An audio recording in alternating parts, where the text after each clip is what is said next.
Olá, na nossa aula de hoje, nós vamos falar de um elemento fundamental para uma gestão eficácia, para um sucesso do empreendedor, do colaborador, do funcionário na empresa. E chamo a atenção para aqueles, que vão desempenhar, que vão praticar, seja como empresário, seja como colaborador, a gestão de compras. Exatamente. Nossa aula de hoje vai abordar a sistemática da gestão de compras nos seus requisitos e detalhes, dicas de como ter uma gestão de compras campeã, certo? Então, como ter uma gestão de compras de sucesso? Não tem mistério. Começamos com a danada da lei, lei universal, lei econômica, lei de gestão, chamada lei do custo-benefício. Quantos de nós já caímos numa furada enquanto consumidores da lei do custo-benefício? De repente a gente encontra um copo feito esse, muito em conta, R$ 1. Nossa, barato, leva para casa. Quando você vai dar um golinho, coloca na mesa, o copo racha, quebra, de péssima qualidade. Principalmente quando a gente era criança, né? Aqueles brinquedos ditos assim mais safadinhos, brinquedos mais baratos, né? Aquele boneco que você fazia assim, a cabeça dele caía. Ou o carrinho que você passava, a roda desmontava. É exatamente, pessoal. A lei do custo-benefício, ela valia o valor pago, a troca, né, por aquele produto, do benefício que aquele material vai estar dando para o indivíduo, para a companhia e para a empresa. Então, a mesma regra da lei do custo-benefício que a gente conhece no nosso dia a dia, de quando éramos crianças, né? De repente, aquele bolo maravilhoso que você vê no Instagram, por apenas R$ 20. Leva para casa? Vai. Aí tu pega lá o bolo, dá uma garfada. Nem leite tem no bolo. Então, assim, foi feito com água, eu acho. Um negócio horrível. Então, assim, a lei do custo-benefício, ela leva isso em consideração. Também não é, porque o bolo tá lá no Instagram de R$ 250, desse tamanho, que vai suprir a necessidade. Não é bem assim. Trata-se de uma capacidade que esse empreendedor, que esse profissional, ele precisa ter no sistema de gestão de compras para aplicar a lei do custo-benefício, minha gente. Eu já presenciei em companhias e empresas supervisores, sócios que falaram: olha, eu comprei o melhor produto, mudei de fornecedor, pode tirar lá do cadastro de fornecedores, né? Que toda empresa tem que ter cadastro de fornecedores, tá certo? Que é o CNPJ, as informações, o endereço. Não é o telefone, não é cadastro não, viu? Existe um formulário, pessoal, para ser considerado fornecedor. Então, de repente, chega lá um sócio, chega um supervisor e comunica: mudamos de fornecedor, porque eu encontrei agora um novo fornecedor de matéria-prima com valor, melhor custo possível, ó, metade do que a gente pagava. Aí muitas vezes eles levam para a empresa, fazem a compra, o processo de compra, entrega, tudo legalizado. Aí quando vai o setor de operações, reprova aquele produto. O setor de qualidade da empresa diz: vocês podem ter comprado por um preço muito bom, mas não supre o padrão de qualidade do produto que a gente trabalha, do serviço que a gente oferta. E aí? Vai ter que comprar novamente, de repente, no antigo fornecedor, no elo que foi desfeito. Então, pessoal, muito cuidado com a gestão de compras. É coisa séria. Eu dei vários exemplos aqui do cotidiano, até para ilustrar a nossa aula de hoje, mas ao falar de gestão de compras, se liguem no processo de custo-benefício. Porque não é só ter um preço bom, um preço acessível, um preço que vai gerar uma economia de 1 milhão para a companhia. Tem que ter qualidade. Atende a necessidade. Chama lá o químico. Bora criar uma comissão de compras. Não assuma a responsabilidade sozinho. Quem fabrica, quem bota a mão na massa, quem vai manusear aquele equipamento, aquele material, aquele produto, aquele serviço, é quem tem que aprovar o processo de compra com você. Que massa! Então consegui um preço bom, mais em conta do que no fornecedor A, C e D. Mas e o produto B? Como é que tá? Antes da gente fazer o processo, a encomenda, o contrato, assinar o contrato, fazer todo o trâmite. Como é que tá esse produto? Entenderam? Também, pessoal, nem 8 nem 80. Eu conheço várias companhias aí que também faliram. Porque, não, aqui a gente só usa isso aqui que é fabricado lá na Suíça, ou um produto a gente tem de muita qualidade e tal, tal, tal. E na hora o fornecedor, ele cobra, né, por esse produto, e certo, pela lei da oferta e da procura, que é outra ferramenta de limitação de compras. Então veja, a gente já está na segunda lei. Primeira lei é a lei do quê? Do custo-benefício. E a segunda lei é a lei da oferta e da procura, ou da oferta ou da demanda, né? Da demanda e da procura. São leis universais que não estão lá na lei do Congresso, não. São leis econômicas, leis de gestão, leis do processo de compras. Então, em Vitória, a cachaça ela tem abundância, porque nós produzimos aqui em Pernambuco cachaça. Então, o preço da garrafa, aqui tem uma oferta muito grande de 51, Pitu, e tantas outras que produzem, Água Doce, Água Doce e tantas outras, Cavalheira. Então, nós produzimos cachaça em Pernambuco. Então, tem uma grande oferta, logo o preço da cachaça é baixo. Em Portugal, uma garrafa de cachaça dessa daqui, da gente mesmo, estava por 52 euros, 60 euros. Mais caro do que o vinho, que lá tem abundância e aqui tem pouco. Que é o pouquíssimo que é produzido no Rio Grande do Sul ou no Vale do São Francisco. Então, a lei da oferta e da procura, pessoal, ela também é algo que precisa ser observado. Por que o preço agora das máscaras, do álcool em gel, aumentaram? Porque houve uma procura muito grande em decorrência do Covid. Então, o processo de compras, ele se dá levando isso em consideração. Às vezes, onde vai se instalar a fábrica, o empreendimento, o comércio, se avalia se é próximo dos fornecedores, se tem fornecedores naquela região, se não tem, para isso não virar um gargalo no negócio. Entenderam?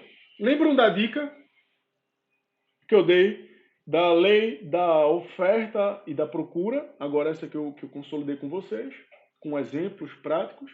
Chama a atenção também a que a gente estava falando, do custo-benefício. Eu já vi gente que quis economizar para a empresa, com boa ação, mas comprou material com tão péssima qualidade que foi demitido. E quando não é o colaborador, é a companhia, é a empresa. Como também nós, enquanto consumidores, e meus alunos consomem mais do que eu, brincadeira, mas consomem bastante. Todos nós consumimos o tempo todo no processo de compra, que a gente faz todos os dias ou toda semana. E a gente já percebeu que a gente ia ali, naquele espetinho da esquina, naquele caldinho, naquela profissional, num dentista. E, de repente, quando a gente foi novamente, a gente percebeu que a gente estava pagando o mesmo preço e a qualidade diminuiu. Ou seja, eles quiseram economizar no produto, no benefício, em prol de um custo menor para eles, mas terminam perdendo o cliente. Então, esse é um grande desafio de gestão de compras. Nós conseguirmos equilibrar nessa balança delicada o custo, que é o que vai ser pago, desprendido do capital da empresa, do benefício que será recebido. E aí é igual a café. Nem muito forte, nem muito fraco, nem doce demais, nem sem nenhum açúcar. Eu, particularmente, não suporto café sem açúcar. Tem que ser no ponto. E esse ponto é o que faz os profissionais, a gestão de compras, necessitar de colaboradores, empreendedores, que precisam e que sabem a necessidade das operações, de que produto, que qualidade, que benefício precisa ter e também tem a percepção do custo. Então, muitas vezes, pessoal, as regras de cotação de preço, de licitação, por exemplo, cotação de preço, 3 propostas, a com melhor custo-benefício ganha. É legal, porque ela avalia o benefício que será trazido. Entendeu? É destacado uma comissão da empresa, é consultado os setores que irão estar trabalhando com aquele produto. Entendeu? Eles participam do processo de trade, da transação. Essa é a melhor forma e dica que eu repasso para vocês para realizarem uma gestão de compras avaliando o custo-benefício da melhor forma. Não assumam sozinho. Consultem o supervisor, consultem o setor, escute as pessoas. E aí sim, vocês vão conseguir equilibrar o melhor custo, que quer dizer o menor, né? Com o melhor benefício. São produtos de qualidade, produtos bons, produtos certificados, produtos que agregarão no seu processo aí de produção ou de serviço prestado. Já sobre a lei da oferta e da procura, cuidado. Eu já vi problemas sérios com estoque. Por exemplo, você de repente tem um carro que não é produzido no Brasil, não é fabricado aqui no Brasil. A peça é importada. Então, você tem lá um carro, foi barato. Você comprou por um preço máximo, um carrão e tal, mas a lei da oferta e da procura. Não tem muitos carros desse rodando aqui na nossa capital, no nosso país. Então, existe um preço alto por essa peça. Um tempo para que ela seja deslocada, para que o pedido seja feito. Geralmente essas peças ficam em estoque mínimo. Ou japonês,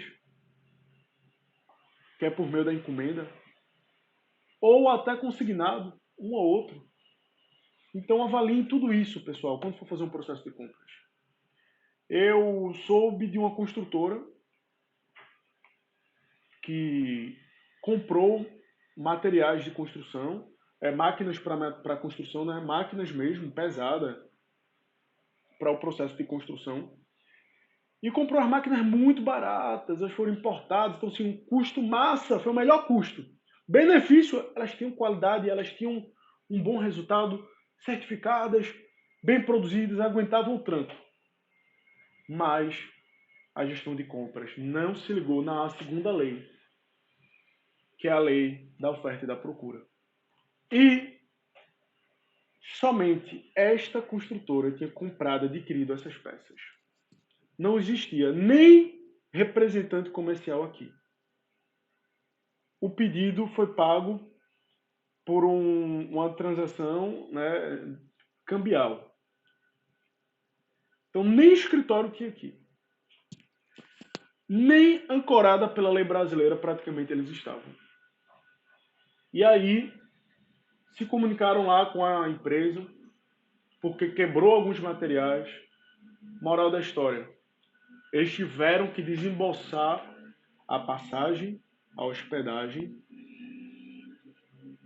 o translado de técnicos que vieram da fábrica lá do exterior para consertar essas peças e ainda assim fizeram mais pedido para mandar o equipamento que eles não tinham disponível.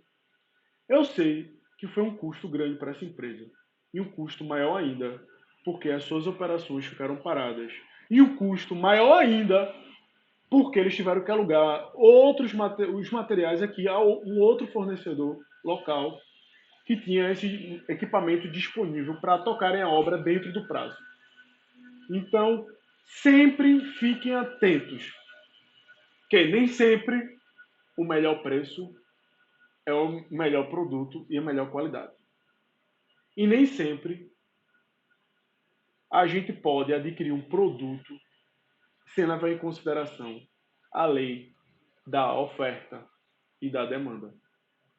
Quem mais comprou esse material? Investiguem. Procure saber se tem um escritório aqui, se tem assistência.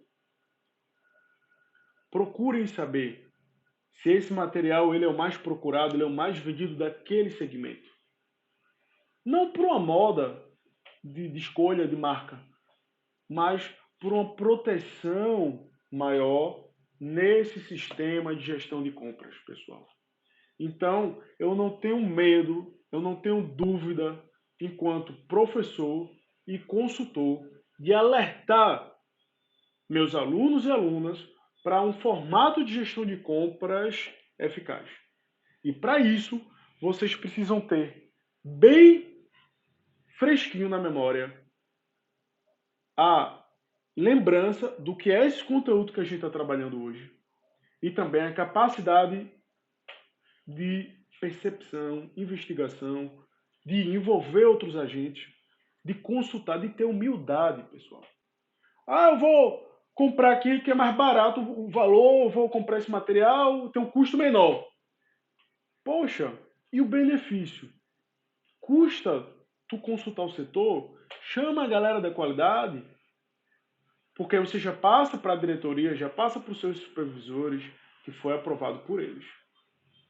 Então você chega com mérito do melhor preço e eles atestam a qualidade do produto. Entendido? Podemos avançar? Chama a atenção também no processo de compras a questão das entrelinhas do contrato. Quem fica responsável pela entrega?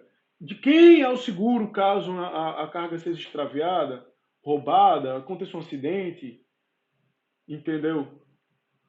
O produto, quando ele chega, ele tem que ser observado se ele está variado. Entenderam? Se já teve uma depreciação, se esse produto foi fabricado só para você, ou eles estão reutilizando, entendeu? Um material de segunda mão, de terceira mão. Sempre é bom um técnico para observar no processo de compras. Gaste com um profissional para ele avaliar a tua mercadoria. É melhor do que você ter problemas futuros. Se possível, já coloque no contrato de compras que o comprador apresentará um profissional especialista na área que dará o recebido do material. E aí, muitas vezes, essas companhias elas mandam também um deles para verificar, conferir, pessoal. Então, lembre-se, planejar, dirigir, organizar e controlar. Esses 4 princípios precisam estar presentes no processo de compras para que ele tenha sucesso. O planejamento passa pela reflexão, que foi fruto da nossa aula de hoje, desta live. O cronograma, o levantamento de necessidades, tudo isso entra no planejamento. A organização, o número exato, as consultas que foram realizadas para aquele processo de levantamento de necessidade, os sistemas que são utilizados, a auditoria, tudo isso entra na organização, pessoal. Tudo isso entra na organização.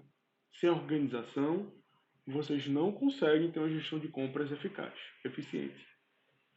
Um arquivo, cadastro, tudo precisa estar lá.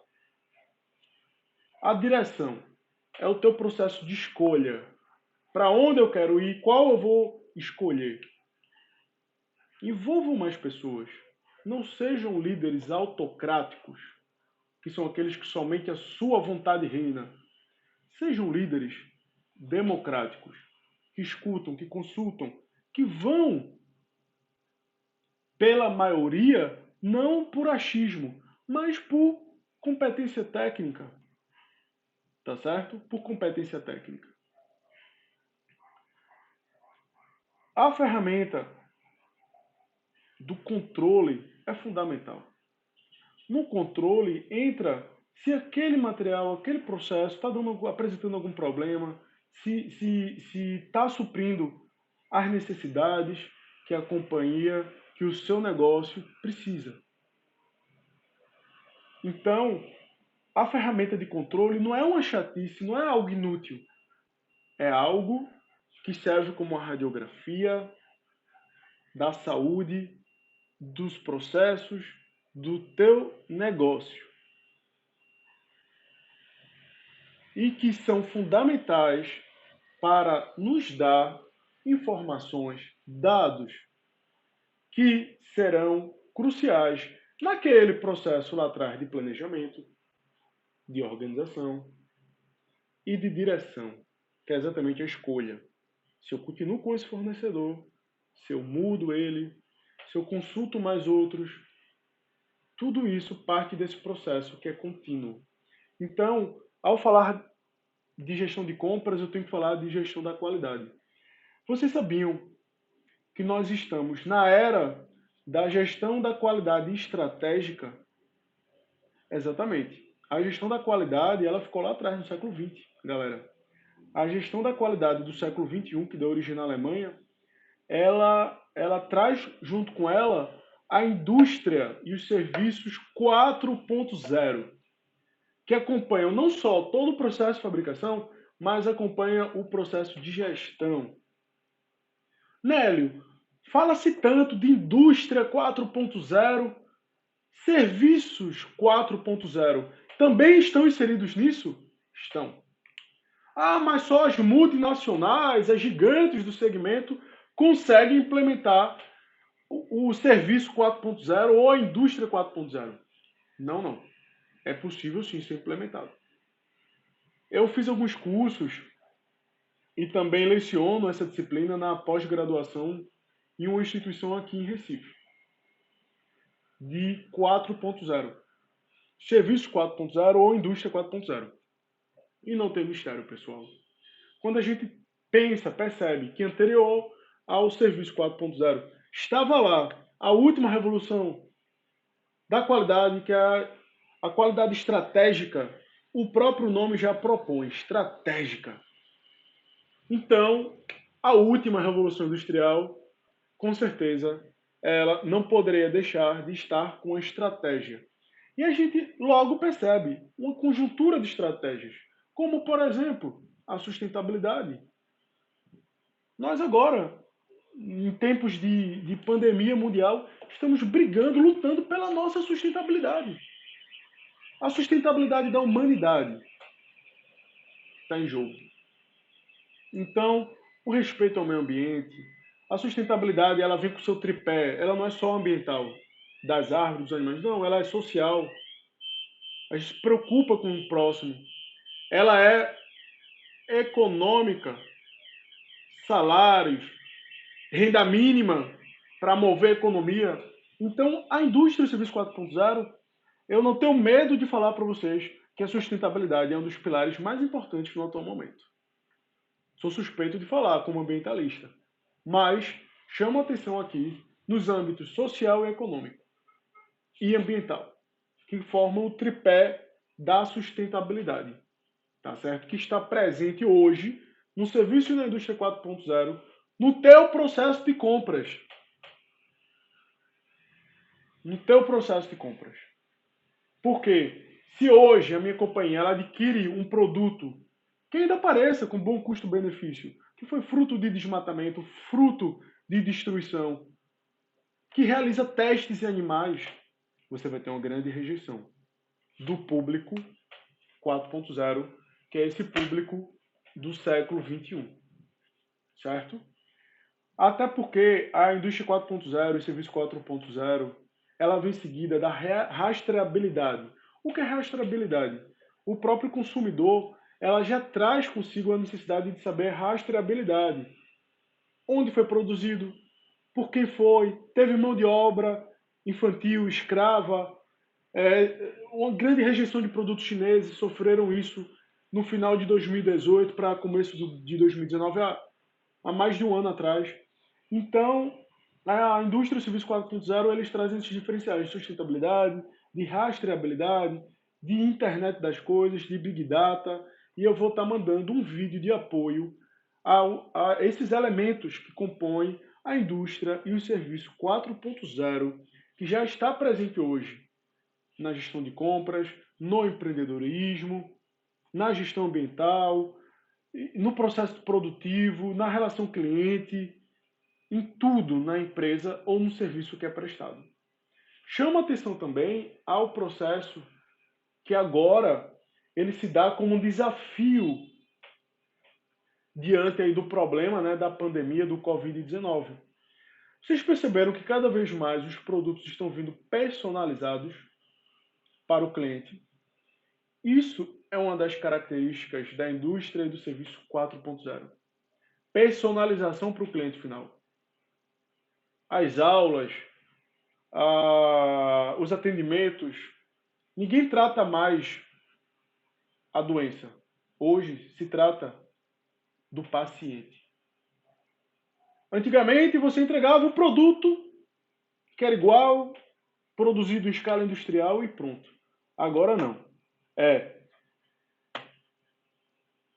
Esse copinho foi produzido para Nélio, porque ele acredita que tem que usar o copo para não usar descartável.